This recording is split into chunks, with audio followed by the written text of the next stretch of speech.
Hello friends, स्वागत है आपका अपना YouTube channel study with Mukesh GS में। आज हम लोग बिहार पुलिस से संबंधित आज प्रैक्टिस सेट 8 देखेंगे। इससे पहले 7 प्रैक्टिस सेट का वीडियो अपलोड कर दिया गया है। यह प्रश्न प्रतिदिन सुबह 7 बजे अपलोड किया जाता है। तो अभी तक जो इस चैनल को सब्सक्राइब नहीं किए हैं, सब्सक्राइब कर लीजिएगा। बिहार पुलिस के लिए इसके लिए तैयारी अभी से ही शुरू कर दिया गया है, तो आप लोग जितना ज़्यादा से ज़्यादा इसे शेयर कीजिएगा। तो आइए चलिए स्टार्ट करते हैं। दादा भाई नौरोजी द्वारा लंदन में किस संस्था की स्थापना किया गया था? तो दादा भाई नौरोजी के द्वारा लंदन में किस संस्था की स्थापना किया गया था? तो लंदन में द ईस्ट इंडिया एसोसिएशन की स्थापना किया गया था। इसका उत्तर बी हो जाएगा। अगला प्रश्न है, सर विलियम जोन्स ने निम्नलिखित में किस पुस्तक या ग्रंथ का अंग्रेजी में अनुवाद किया था? तो सर विलियम जोन्स के द्वारा किस पुस्तक या ग्रंथ का अंग्रेजी में अनुवाद किया गया था? तो अंग्रेजी में अनुवाद अभिज्ञान शकुंतलम का किया गया था। इसका उत्तर सी हो जाएगा। अगला प्रश्न है, भारत के इतिहास का पहला सुव्यवस्थित इतिहास किन विद्वान ने तैयार किया था? तो भारत के इतिहास का पहला सुव्यवस्थित जो है वह इतिहास किन विद्वानों के द्वारा तैयार किया गया था? तो इसका तैयार जो है यह विसेंट आर्थर स्मिथ के द्वारा किया गया था। इसका उत्तर बी सही है। अगला प्रश्न है, अखिल भारतीय अनुसूचित जाति महासंघ की स्थापना किसके द्वारा किया गया था? तो अखिल भारतीय अनुसूचित जाति महासंघ की स्थापना किसके द्वारा किया गया था? तो इसकी स्थापना जो है भीमराव अंबेडकर के द्वारा किया गया था। इसका उत्तर सी सही है। रहनुमाई मजद यासन सभा का संबंध किस धर्म में सुधार से संबंधित है? तो रहनुमाई मजद यासन सभा जो है इसका संबंध किस धर्म के सुधार से है? तो इसका जो संबंध है पारसी धर्म से संबंधित है। इसका उत्तर जो है बी सही है। अगला प्रश्न है, महाराष्ट्र के किस समाज सुधारक को लोक हितवादी उपनाम से जाना जाता है? तो महाराष्ट्र के किस समाज सुधारक को लोक हितवादी के उपनाम से जाना जाता है?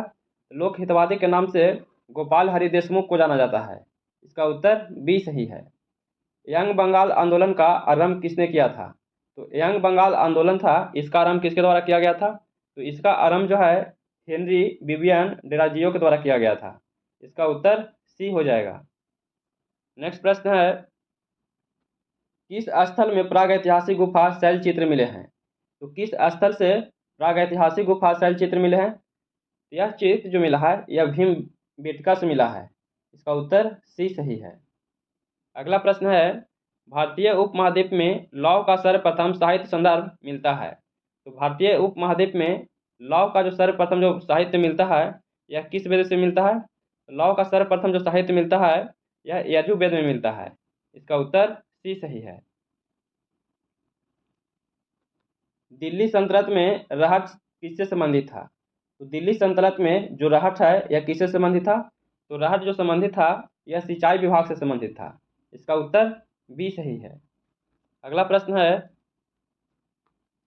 सूची 1 को सूची 2 के साथ इसे सुमेलित करना है। इसे क्या करना है? सुमेलित करना है। रंगपुर जो है इसका संबंध किससे है? तो रंगपुर का संबंध गुजरात से है। और कालीबंगा का जो संबंध है इसका संबंध राजस्थान से है। और राखीगढ़ जो है राखीगढ़ का संबंध हरियाणा से है। और मोहनजोदड़ो का संबंध सिंध से है। इसका उत्तर जो है इसका उत्तर बी सही है। अगला प्रश्न है, अक्सर किसे अंग्रेजी जल रंग का जनक कहा जाता है? तो अंग्रेजी जल रंग का जनक किसे कहा जाता है? तो अंग्रेजी जल रंग का जनक जो कहा जाता है वह पॉल सैंडबी को कहा जाता है। पॉल सैंडबी को कहा जाता है। इसका उत्तर डी सही है। अगला प्रश्न है, ईस्ट इंडिया कंपनी के काल में प्राचीन पुस्तक मनुस्मृति का अंग्रेजी अनुवाद किस नाम से किया गया है? तो ईस्ट इंडिया कंपनी के काल में प्राचीन पुस्तक मनुस्मृति जो था इसका अनुवाद अंग्रेजी में किस नाम से किया गया है? तो इसका जो अनुवाद है एक कोड ऑफ जेंटो लॉज के नाम से किया गया है। इसका उत्तर डी सही है। प्राचीन भारत के इतिहास में महापाषाण का संबंध किससे है? तो प्राचीन भारत के इतिहास में महापाषाण का जो संबंध है इसका संबंध दक्षिण भारत से है। इसका उत्तर डी सही है। अगला प्रश्न है, हड़प्पा सभ्यता के क्षेत्र को सिंडन कहकर निम्नलिखित में से किसने संबोधित किया था? तो हड़प्पा सभ्यता के क्षेत्र को सिंडन कहकर किसने संबोधित किया था? तो सिंडन कहकर जो संबोधित किया था वह यूनान के लोगों के द्वारा किया गया था। इसका उत्तर सी सही है। इब्न बतूता ने किस शहर को पूर्वी इस्लामी दुनिया का सबसे बड़ा शहर कहा था? तो इब्न बतूता जो था वह पूर्वी इस्लाम दुनिया का सबसे बड़ा शहर किसे कहा था? तो दुनिया का सबसे बड़ा शहर दिल्ली को कहा था। इसका उत्तर बी सही है। अगला प्रश्न है, पुरंदर की संधि निम्नलिखित में से किसके मध्य हुआ था? तो पुरंदर का जो संधि है यह किसके मध्य लड़ा गया था? तो यह जो संधि किया गया था यह शिवाजी और राजा जय सिंह के द्वारा किया गया था। शिवाजी और राजा जय सिंह के द्वारा किया गया था। तो इसका उत्तर डी सही है।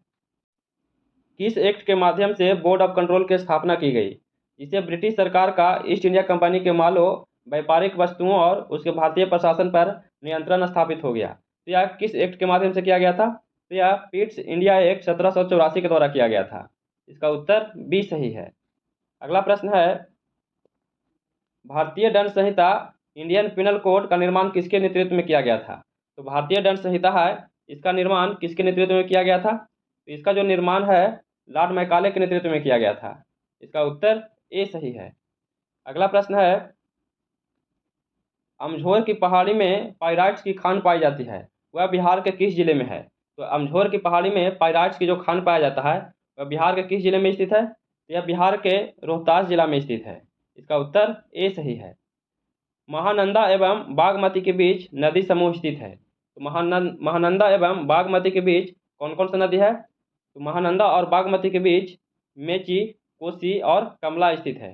इसका उत्तर सी सही है। अगला प्रश्न है, ग्रीष्म ऋतु में पूर्वी भारत में चलने वाली तीव्र एवं आर्द्र हवाओं को केरल में किस नाम से जाना जाता है? तो तीव्र एवं आर्द्र हवाओं को केरल में किस नाम से जाना जाता है? तो इसे केरल में आम्र वर्षा कहते हैं। इसका उत्तर बी सही है। अगला प्रश्न है, सूची 1 को सूची 2 के साथ इसे सुमेलित करना है। इडुक्की परियोजना जो है यह पेरियार में स्थित है। गांधी सागर जो है यह चंबल नदी पर है। और दुल्हस्ती परियोजना जो है यह चिनाब नदी पर है। और हीराकुंड परियोजना जो है यह महानदी नदी पर है। इसका उत्तर ए सही है। अगला प्रश्न है, भूमध्य सागर का प्रकाश स्तंभ किस ज्वालामुखी को कहा जाता है? भूमध्य सागर का प्रकाश स्तंभ किस ज्वालामुखी को कहा जाता है? तो प्रकाश स्तंभ स्ट्रोम्बोली ज्वालामुखी को कहा जाता है। इसका उत्तर बी सही है। चेंचू जनजाति किस क्षेत्र में वन्य जीव की सुरक्षा से संबंधित है? तो चेंचू जनजाति जो है वह किस वन्य जीव की सुरक्षा से संबंधित है? यह जो संबंधित है नागार्जुन श्रीशैलम से संबंधित है। इसका उत्तर ए सही है। अगला प्रश्न है, निम्न में भारत की सबसे बड़ी जनजाति कौन है? तो भारत की सबसे बड़ी जो जनजाति है वह कौन है? तो भारत की सबसे बड़ी जनजाति भील है। इसका उत्तर सी सही है।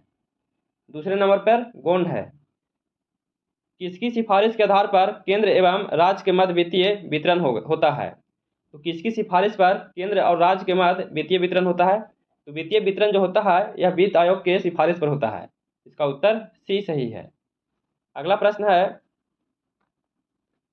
खादी और ग्रामीण उद्योग कमीशन का मुख्यालय कहाँ है? तो खादी और ग्रामीण उद्योग कमीशन का मुख्यालय इसका कहाँ है? इसका मुख्यालय जो है वह मुंबई में स्थित है। इसका उत्तर डी सही है। निम्नलिखित में कौन सा एक लोकसभा का सर्वाधिक बड़ा क्षेत्रफल के अनुसार निर्वाचन क्षेत्र है? तो लोकसभा का सर्वाधिक बड़ा क्षेत्रफल के अनुसार निर्वाचन क्षेत्र कौन सा है? तो सबसे बड़ा जो क्षेत्र है वह लद्दाख क्षेत्र है। इसका उत्तर ए सही है। अगला प्रश्न है, राष्ट्रीय भौतिकी प्रयोगशाला की स्थापना कहाँ की गई थी? तो राष्ट्रीय भौतिकी प्रयोगशाला की स्थापना कहाँ किया गया था? तो इसकी स्थापना जो है नई दिल्ली में किया गया था। इसका उत्तर ए सही है।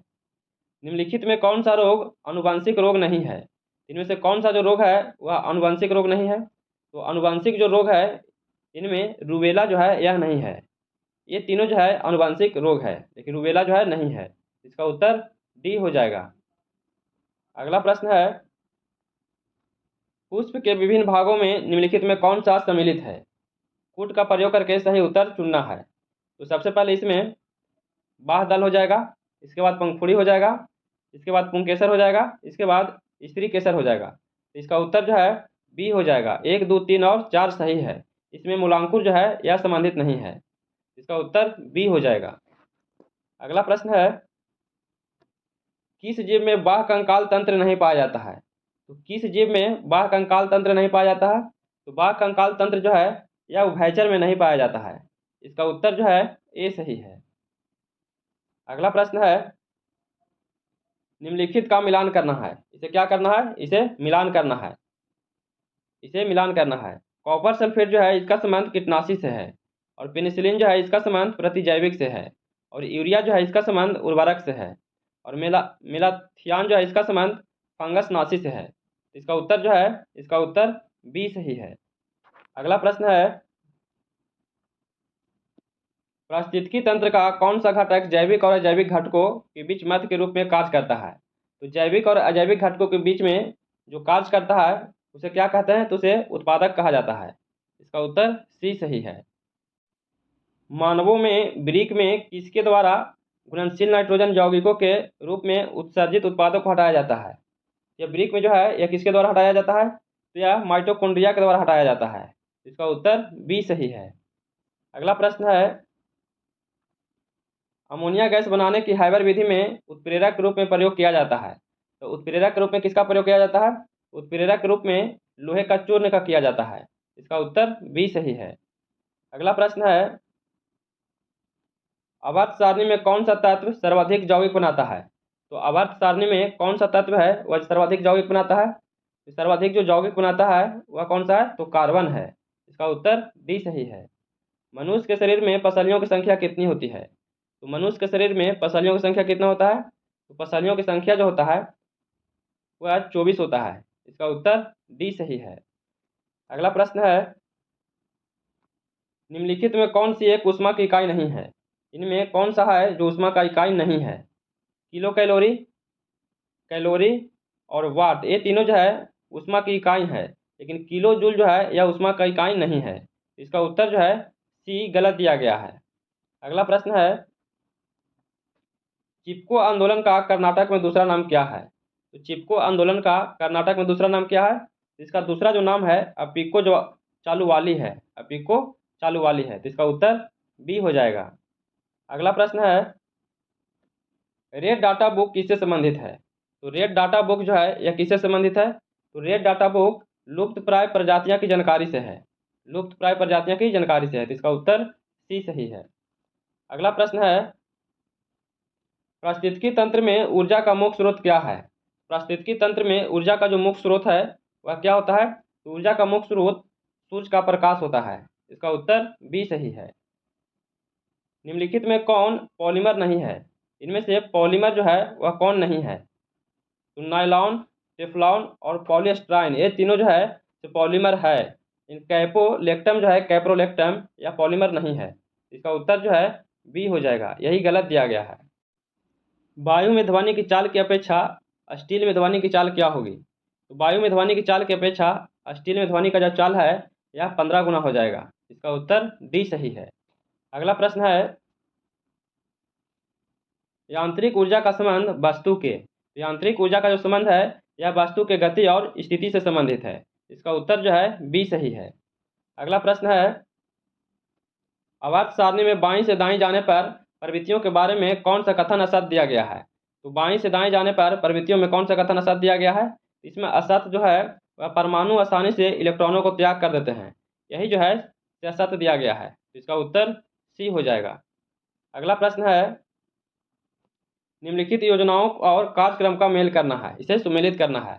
तो प्रथम योजना जो है यह सामुदायिक विकास से संबंधित है। द्वितीय योजना जो है यह तीव्र औद्योगिकरण से संबंधित है। और तृतीय योजना जो है यह आधारभूत उद्योग से है। और चतुर्थ योजना जो है यह न्यूनतम अवकाश कार्यक्रम से है। और पंचम योजना जो है यह स्वावलंबन एवं स्थिरता से संबंधित है। इसका उत्तर जो है, इसका उत्तर सी सही है। अगला प्रश्न है, भूतपूर्व संसद सदस्यों के लिए पेंशन व्यवस्था कब से लागू की गई है? तो भूतपूर्व संसद सदस्यों के लिए पेंशन का जो व्यवस्था है कब से लागू किया गया है? इसकी शुरुआत 1976 ईस्वी से किया गया है। इसका उत्तर बी सही है। आज का अंतिम प्रश्न है, कारगिल स्मृति दिवस कब मनाया जाता है? तो कारगिल स्मृति दिवस जो है यह कब मनाया जाता है? तो यह 26 जुलाई को मनाया जाता है। इसका उत्तर बी सही है। तो कैसा लगा वीडियो? अगर वीडियो पसंद आ रहा होगा तो please like share and subscribe कीजिएगा, दोस्तों के पास शेयर कीजिएगा। फिर मिलते हैं नए वीडियो के साथ। जय हिंद।